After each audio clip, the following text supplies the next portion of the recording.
Friends, यदि आप स्वयं में अपने भाग्य का निर्माता बनना चाहते हैं और आपकी प्रबल इच्छा है कि आप सफलता की बुलंदियों को छुए, तो इसके लिए सर्वप्रथम आपको अपना व्यवहार बदलना होगा। इसके लिए सबसे पहले आप अपने मन से घृणा, ईर्ष्या, द्वेष आदि विकारों को निकालकर बाहर करें, तब आप अपने भाग्य का स्वयं निर्माण करें।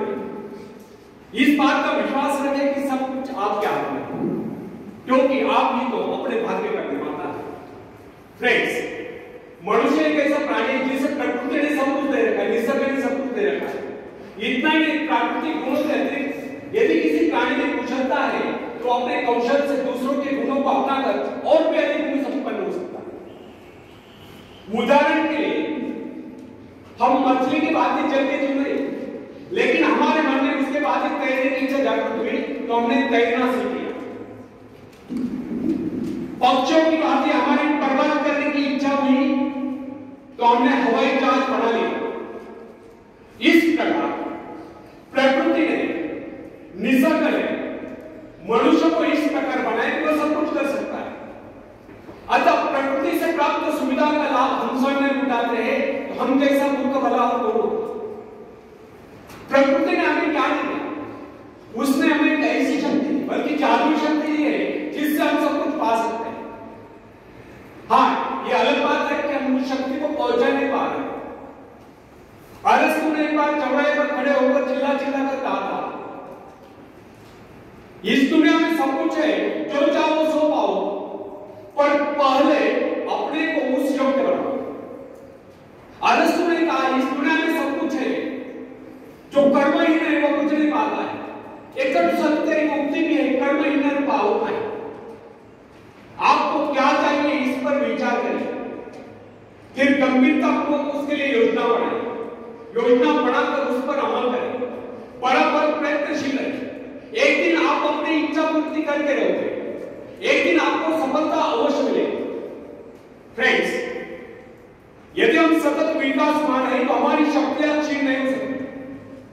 जिस प्रकार घर का कूड़ा प्रतिदिन झाड़ू से साफ करना पड़ता है, उसी प्रकार मन के कूड़े को प्रतिदिन साफ करें। निरंतर नए विचार, आगे बढ़ने के विचार, प्रगति के विचार, उन्नति के विचार मन में लाए, तब शक्तियों को क्षीण करने की क्रिया स्वयं समाप्त हो जाती है। हमारे मन तथा शरीर में निरंतर विकास की क्रिया जारी रहना स्वाभाविक है। इसमें बाधा तब पड़ती है जब दूषित विचार हमारे मन पर आक्रमण करते हैं। मन पर दूषित विचारों का आक्रमण तभी होता है जब हमारे मन में खालीपन होता है। जब तक हम अपने मन में विकास के विचार रखते हैं, तब तक अवनति के विचार रह सकते हैं। प्रगति के विचार है तो अवनति के विचार रह सकते हैं। मन को नवीन तथा तरोताजा करने का एक उपाय। इस विषय में हम सबके भिन्न भिन्न अनुभव हो सकते हैं। हम देखते हैं कई बार हमारे मन में दुख और निराशा की छाया आश्चर्यजनक रूप से लुप्त हो जाती है। दुख के घिर आए बादल हट जाते हैं, उनके स्थान पर हर्ष की धूप खिल उठती है। कम से कम कुछ समय के लिए जीवन के प्रति हमारा दृष्टिकोण बदल जाता है। कई बार हम अनुत्साहित और निराश हो जाते हैं और अकस्मात कुछ शुभ समाचार आ जाता है और हमारा हृदय हर्ष से गदगद होता है। अथवा कोई असंतुष्ट व्यक्ति आ जाता है, वो हमारी मनस्थिति में पूर्णतया परिवर्तन ला देता है। या कोई परम प्रिय मित्र आकर सारा वातावरण बदल लाता है। अथवा अचानक किसी सुंदर स्थान पर देश की यात्रा करने का अवसर प्राप्त हो जाया करता है। उसके प्राकृतिक सौंदर्य कले हमारे हृदय को शीतल कर देगा। किसी ऐसे स्थान की यात्रा करनी पड़ती है जिसकी हमारे मन में सदा से इच्छा है, और वहां से सौंदर्य के कारण हमारे विचारों में परिवर्तन आ जाता है और हम प्रसन्नता से विभोर हो जाते हैं। फ्रेंड्स, कुछ लोगों का यह विचार है कि मन बाहरी प्रभाव को ग्रहण करने में असमर्थ है, उसकी स्थिति में विशेष परिवर्तन नहीं किया जा सकता। उसके हर्ष विषाद की सीमाओं का निर्धारण केवल भाग्य द्वारा होता है, और हम केवल इतना ही कर सकते हैं कि इससे विचारों का अंश नहीं चखा दें। परंतु यह धारणा गलत है। हमारे पास ऐसा असंख्य उदाहरण है जिनमें व्यक्तियों के मनोवृत्ति में आमूल परिवर्तन होता रहेगा। उनके मस्तिष्क में क्रांति होती देखी गई। बहुत से लोग जो जन्म से दुर्बल थे, वे व्यायाम द्वारा सबल होते देखे गए, अकर्मण्य कर्मठ होते देखे गए। ऐसे अनेक उदाहरण हमारे सम्मुख हैं जिनमें व्यक्ति मानसिक मानसिक शक्तियों से रहित थे, किंतु प्रयत्न द्वारा उनमें भारी परिवर्तन आ गया और उनका दुर्बल व्यक्तित्व प्रबल व्यक्तित्व में परिणत हुआ। साहस का एक उदाहरण लीजिए। बहुत से सफल व्यक्ति पहले इस दूर से रहे थे, खतरा था कि उनका समस्त भविष्य अंधकार में होगा, परंतु माता पिता या गुरु की शिक्षा का उन पर ऐसा प्रभाव पड़ा कि उनके जीवन की धाराएं बदल गई। इससे सिद्ध होता है कि मनुष्य उपदेश या शिक्षा प्राप्त करके या निरंतर अभ्यास से विचारों में क्रांति ला सकता है। फ्रेंड्स, साहस पर मनुष्य का जन्मसिद्ध अधिकार है।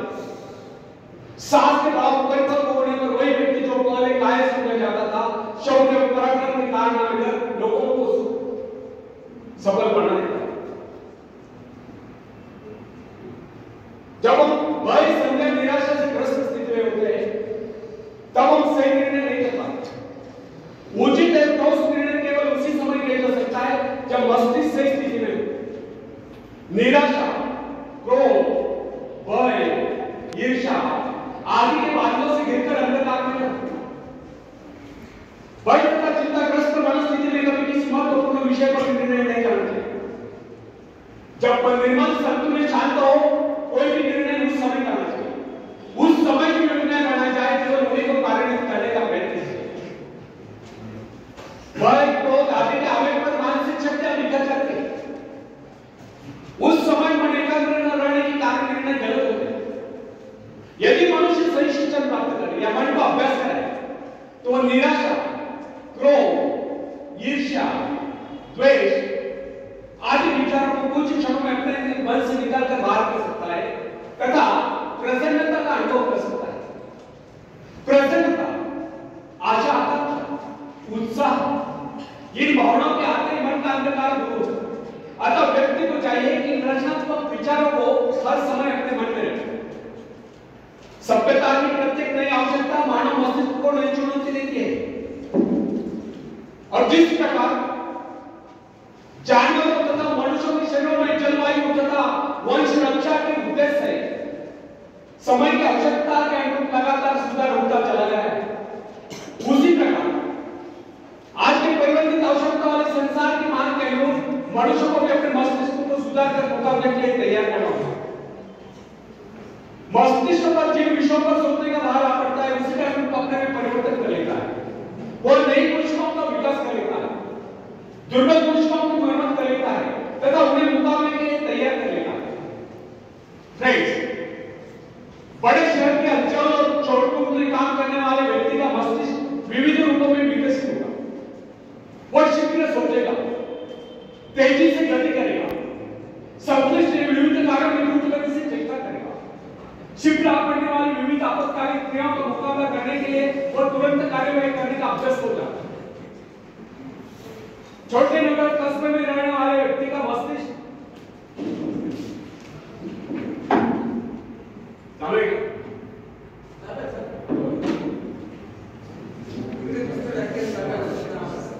छोटे नगर कस्बे में रहने वाले व्यक्ति का मस्तिष्क भिन्न प्रकार से विकसित होगा, क्योंकि उसकी आवश्यकता विविध नहीं है, उसे तुरंत बहुत से निर्णय करने की आवश्यकता नहीं होती। फ्रेंड्स, ये कदापि न भूले कि प्रत्येक कार्य मस्तिष्क सम्मुख नई चुनौती उपस्थित करता है और उसकी आवश्यकता के अनुरूप भी मस्तिष्क अपनी काबिलियत का विकास कर लेता है तथा विशेष किस्म के काम के लिए अपनी शक्तियों को बढ़ाता है। विभिन्न धंधों, नौकरियों, व्यापारों एवं व्यवसाय के लिए विभिन्न प्रकार की शारीरिक तथा मानसिक चेष्टाओं की आवश्यकता होती है। इन आवश्यकताओं में भी तीव्र गति से निरंतर परिवर्तन होता रहता है। अतः जिस व्यक्ति का मस्तिष्क जितना अधिक ग्रहणशील, संवेदनशील, सूक्ष्म होता है, वो उतनी तीव्रता से अपने में परिवर्तन लाने में समर्थ होता है तथा नए संघर्ष में सफलता एवं विजय प्राप्त करता है। उदाहरण का एक पुरोहित की आवश्यकता निश्चित होती है, अतः उसका मस्तिष्क पूरी आवश्यकता के अनुरूप विकसित होता है। वर्ष तक उसका मन निरंतर आध्यात्मिक विषयों के चिंतन में ही रहता है। अतः उसके मस्तिष्क के विकास का स्वरूप एक वकील, व्यावसायिक एवं भवन निर्माण विशेषज्ञ से भिन्न होगा। जिस व्यक्ति का जीवन अध्ययन या भौतिक हलचलों में लीन रहा है, उसके मस्तिष्क के सेल्स का विकास एक व्यापारी के मस्तिष्क से भिन्न होगा। अध्यापक में विचारों की उन्मुक्तता, कार्य में शिथिलता, भौतिक पदार्थ के प्राप्ति के आग्रह का अभाव, एकाग्रता दिखाई देती। जबकि व्यापारी में समझदारी, दूरदर्शिता, चतुरता, नियमबद्धता, समयबद्धता और पूर्ति दिखाई देती। महत्वाकांक्षा मस्तिष्क के विकास में परिवर्तन या सुधार लाने वाली प्रबल शक्ति है। महत्वाकांक्षा या अपने जीवन के उद्देश्य को तय कर लेना स्वयं अपने आप से मस्तिष्क संबंधी बहुत ही महत्वपूर्ण घटना है। वैज्ञानिक लोग मस्तिष्क को विकसित करने की संभावना पर खोज करने में व्यस्त है। समय आएगा जब मस्तिष्क के विकास के रहस्य को मानव जान लेगा और इससे मनुष्य के चरित्र के विकास का कार्य सरल हो जाएगा। तब तक हमारे लिए इतना ही जान लेना पर्याप्त है। यदि हम अपने मस्तिष्क का ऐसा विकास चाहते हैं कि हमारा व्यक्तित्व सर्वप्रिय बने, तो इसके लिए सर्वप्रथम हमें अपने मन से घृणा, ईर्ष्या, द्वेष आदि विचारों को निकाल कर बाहर कर देना। जब यह गुण हमारे भीतर गए होंगे, तब हम हर क्षेत्र में अपने पांव जमा सकते हैं, दुनिया जहां से सहयोग ले सकते हैं तथा सफलता की ऊंचाइयों को छू सकते हैं।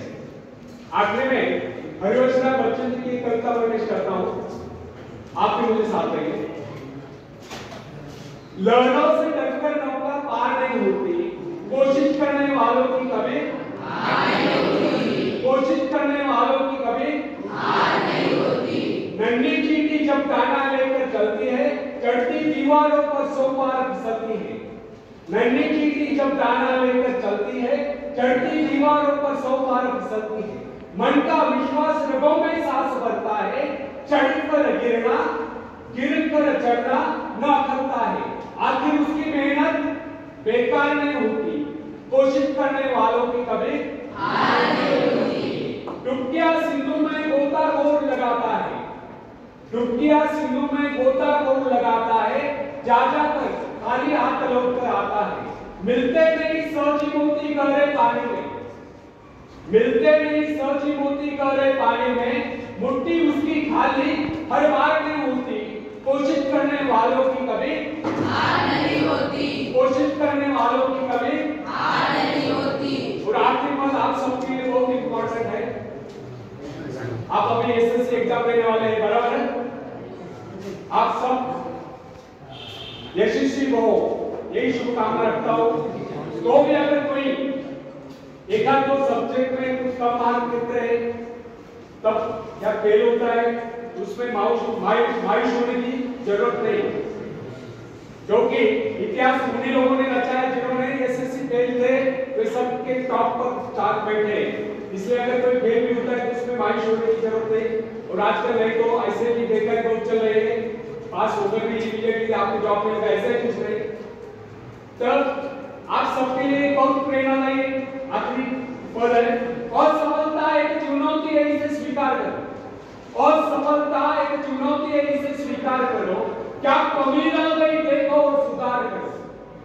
जब तक सफल हो नित्य चैन को त्यागो तुम, संघर्ष का मैदान छोड़कर मत भागो तुम। कुछ किए बगैर नहीं जयकार नहीं होती, कोशिश करने वालों की कभी हार नहीं होती, कोशिश करने वालों की कभी हार नहीं होती। धन्यवाद।